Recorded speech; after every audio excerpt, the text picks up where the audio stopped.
or my stylus, and I get rotation with the shift key down. So shift key, drag around with the mouse, the stylus, boom. Hit N for new, I guess. That's another way to do a new one. Shift, rotate. Now there's a scale feature here, which is I have this set up to my button on my stylus, so I can hit shift and actually it's just hover. Whoops. Wow, that's kind of weird.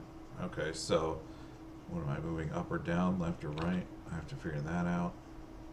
So it's left and right makes scale. So it has a lot of function built into it, which is pretty useful for this stuff. You know, I'm going slow because I'm demoing this tool, but I don't have to. And then I have these are my other things that I'm using. And I'll go to vertex mode here. We'll just jam that into that, jam that into that. We'll do a little modification here just to play with it a little bit. And if you look out, that's basically how I did this whole thing. It took a day to do all this on half the model, pretty much, you know. And there's the underside as well. And I'll do a couple more of these just to show the process. I think they're kind of fun once you get used to it. It is very different than drawing with a brush. It's definitely slower, and it makes you take your time, you know, and really decide where you want your panel lines. That maybe is a good thing, I don't know. It's kind of annoying. I do like to do things faster. I'm going to do a move. There's also a nice brush for this, which is called Move with Soft Selection, and you can kind of do this stuff. So if you don't like where exactly it is, you can kind of move it around. And I don't know what the shift, you know, there's probably multiple things you can do with this. Soft selection, it's pretty simple, I guess. Shift is smooth, vertices spacing. So that's interesting, you can shift smooth. So let's see if it does it actually. I guess maybe I'll have to be in vert mode. I don't know, it's not really doing that, but whatever. It does do the movie part, which is good. And it's very handy for micro adjustments. Okay, so like for instance, this line's a little thin for my taste, so I might nudge it up and down here.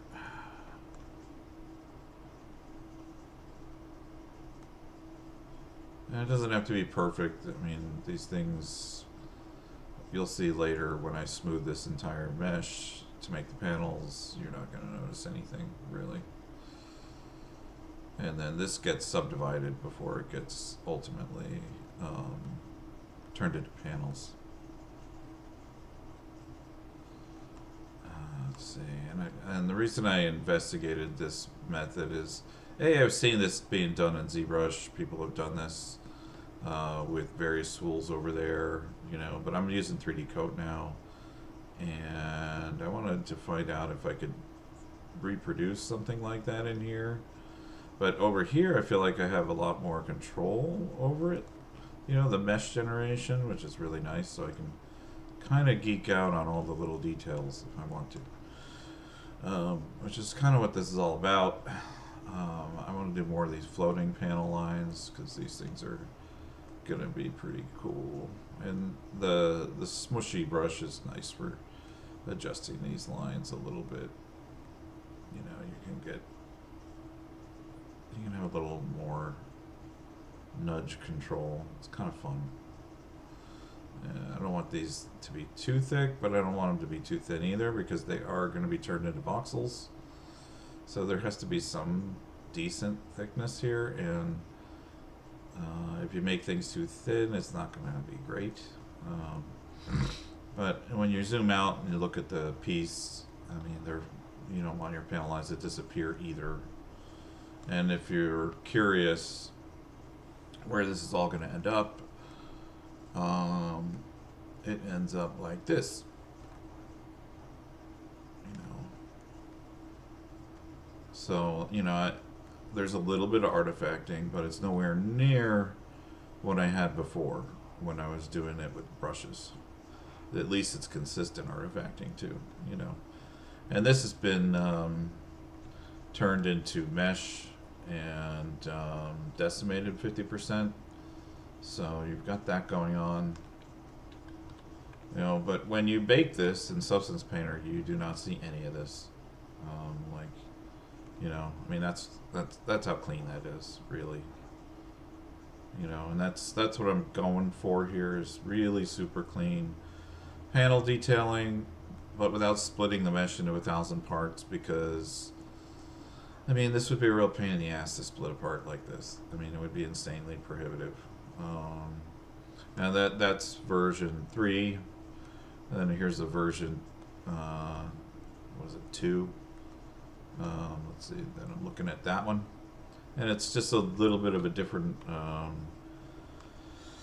I didn't do anything in these joints to tighten them up, whereas in this one I did tighten them up with more segments, you know, before, and you'll see. But just a different approach. The try count is about 5 mil for this asset, this piece, and it's kind of the same for version 3.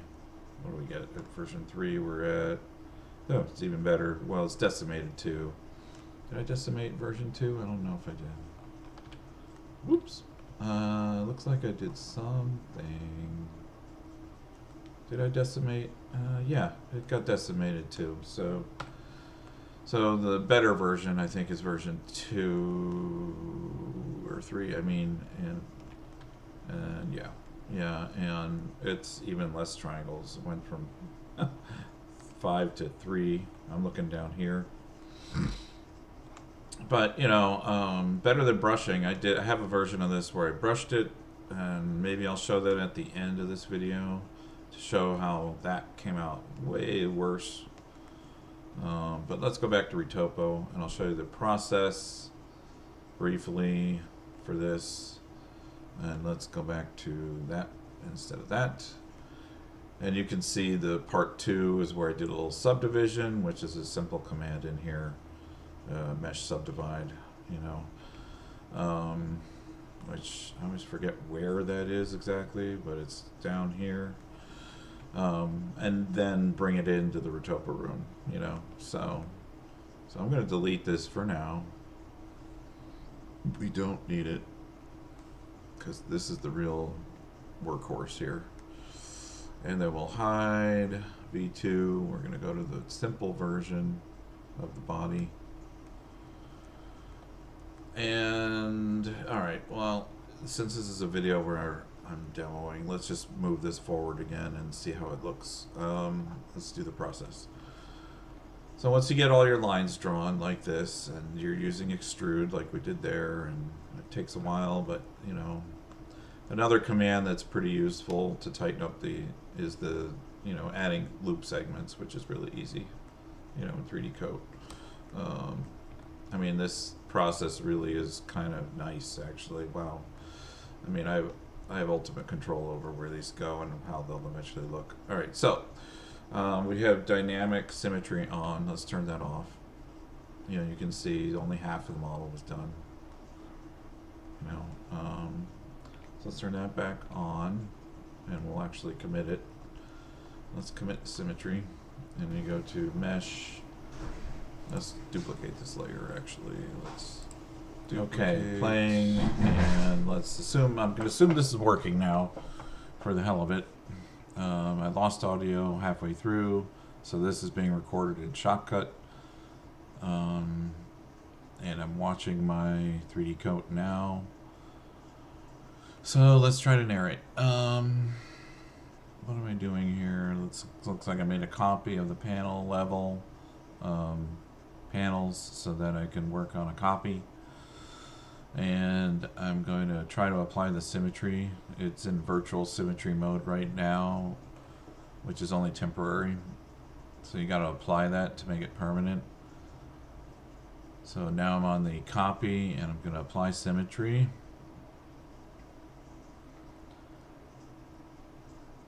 And let's see. going through the interface here. Then you go to the geometry, the mesh menu, and you go to apply symmetry to current layer. And then you turn off symmetry and you can verify that you've applied it.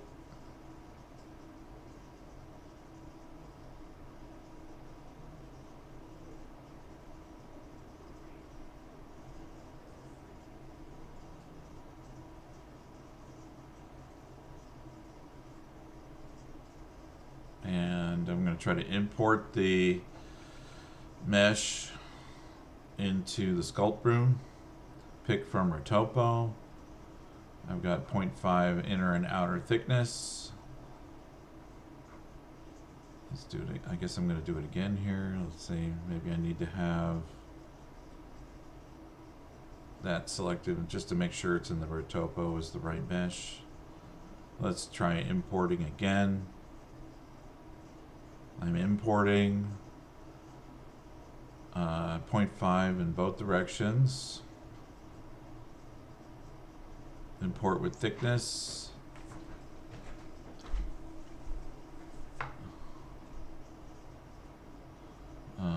Pick from retopo. Just taking a look at the mesh it's generating initially here. I'm going to subdivide. I'm going to do one flat subdivision. And then one subdivided with, or maybe two actually, I think I do. Just to smooth it out a little. And with thickness and everything looks good. Taking a look at it. Hitting apply soon here. Which creates the initial mesh. And then I'm just gonna get off the tool and take a look at what it's generated. This is our initial lattice work, but we're gonna have to turn this into voxels because I wanna smooth it. I wanna get regular geometry and smooth it. I don't want it to be this sharp. I wanna have some roundness to it, so that when it gets voxelized, it's not as harsh.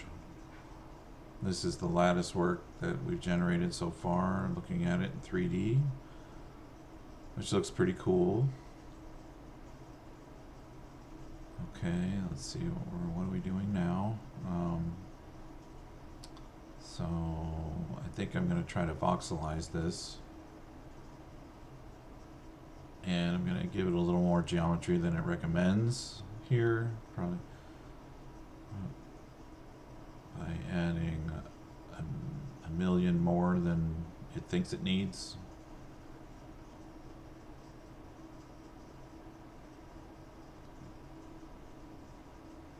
Say okay.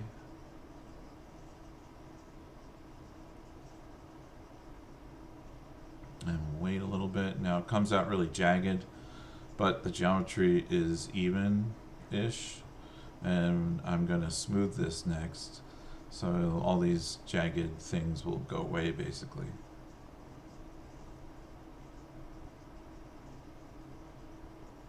And I didn't go higher in the voxel density because I know I'm smoothing it.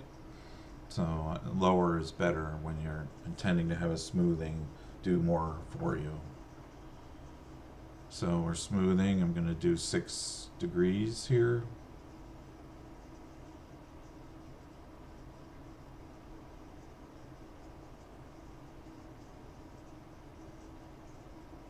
And that looks really nice and smooth for me.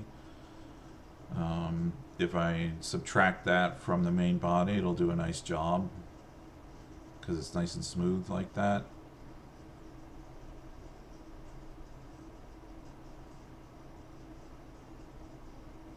And now I'm going to try to, highlight here how you, well, I'm making a copy of the main body just so I don't lose the original. And I'm going to use control ultimately to make a subtraction on the main body with our mesh lattice that we just created.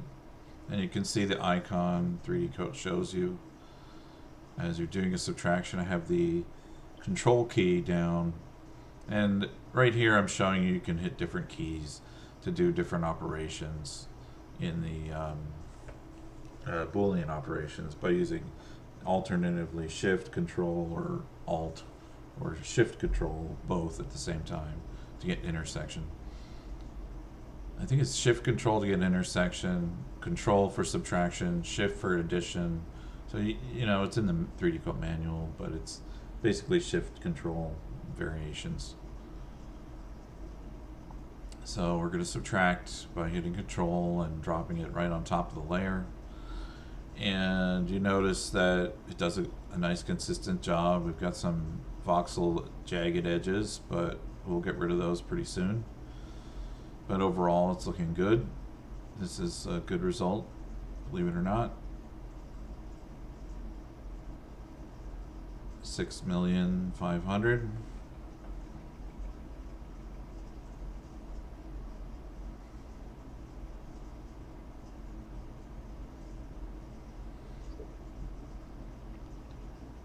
And I'm just taking a look around the mesh to see what's been generated. This will eventually get smoothed by 1 degree, and all that will pretty much go away. I think I do 2 smoothing operations.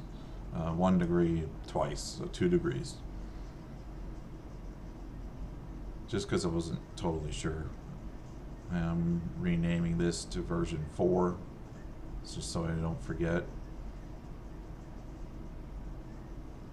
Then we're going to smooth at a much lower degree.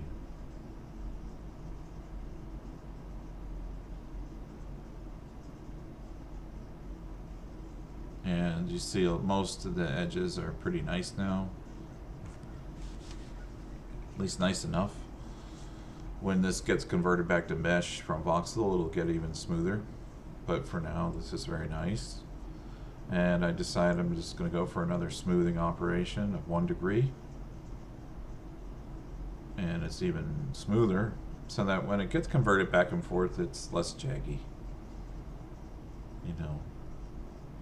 And these panel lines might be a little deep for my taste right now, but this is a technique I'm experimenting with a lot, so we'll see where we end up. It might be a lot more subtle in the end, in the final model. But, you know, when you bake stuff down, it kind of gets destroyed, so maybe this is good to be a little more extreme. Because when you bake it to a texture map, it'll look nice. Because it's just going to be a texture map eventually on a low poly model. And I could have painted this in Substance Painter, but, you know, I wanted to see if I could sculpt in the details. I mean, it's kind of a personal test. So what am I going back to surface mode? Let's see. It's a little weirder doing this as a voiceover. I had the original audio, but I lost it. Thanks to OBS not recording after hitting pause. Anyway, so now I'm going to clean the mesh, which is just a tool 3dcoat has. After you come out of voxel mode into surface, it kind of does that, but you can do another version of it that makes it even better. Just organize the triangles better. That's all it does. And, you know, that's close to the final result here. Looking around, I may decimate this 50% to show you what that looks like next, but you can see there's still some little edge artifacting, but it's very minor. And when it gets baked to a texture map, you're not going to see it. I really doubt it. I've run other things through like this, and you know that things just get crunched when you go to texture. Plus, you have like you know, texture compression anyway. So this is really good though. I like this result. It's consistent. It's clean. It's way cleaner than when I painted by hand. And I'll show you that later, some of the pitfalls of that at the end of this video. If you want to stay for that, you can. It's kind of going to be an addendum part. So I'm going to decimate by 50% here.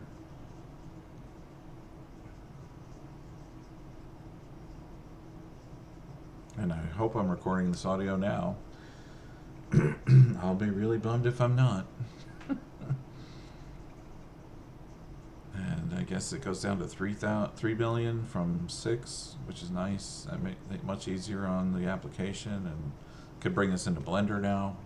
That would, you know, be final paneling. I have a lot more work to do on this particular part, though. I have to do other things to it. The nice thing is I could take this back into voxels and just keep chopping it up and doing stuff, and it's just kind of endless. Okay, so that's decimation, and that could be baked. That's your high poly. You could retopo over that and bake it. It would bake great.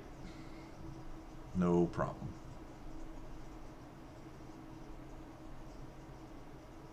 And the nice thing about 3dcoat decimation is it holds on to the details nicely, and it creates pretty even triangles. It's a good decimation algorithm.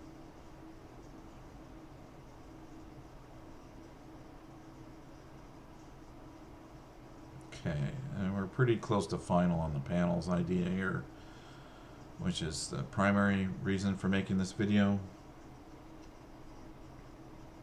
And I think, and just taking a look around, did it do a good job? Did I make the right mesh choices in the retopo room? You know, I think I start to look at this in different lighting situations to appraise it that way. Let's see. But we're pretty much there. That's pretty much the technique. And people have done this in ZBrush. I forgot how they did it, but I think they used tubes and curve tools to put tubes on curves, and I tried to do something like that here in Coat, but the curve and tube tools were a little bit harder to work with. It wasn't as easy to make a complex lattice, but one good thing with Coat is it has the retopo room, so I was kind of able to use retopo and mesh importing and do the same thing, but have a little more user hand control over the way the mesh got generated. Yeah, whereas in ZBrush, I don't think I would have had that level of control exactly. Like, but I was basically making the polygons in the retopo room exactly the way I wanted them, which is really nice. You know, here's some different lighting, you know, so you can take a look at what's generated with slightly different lighting.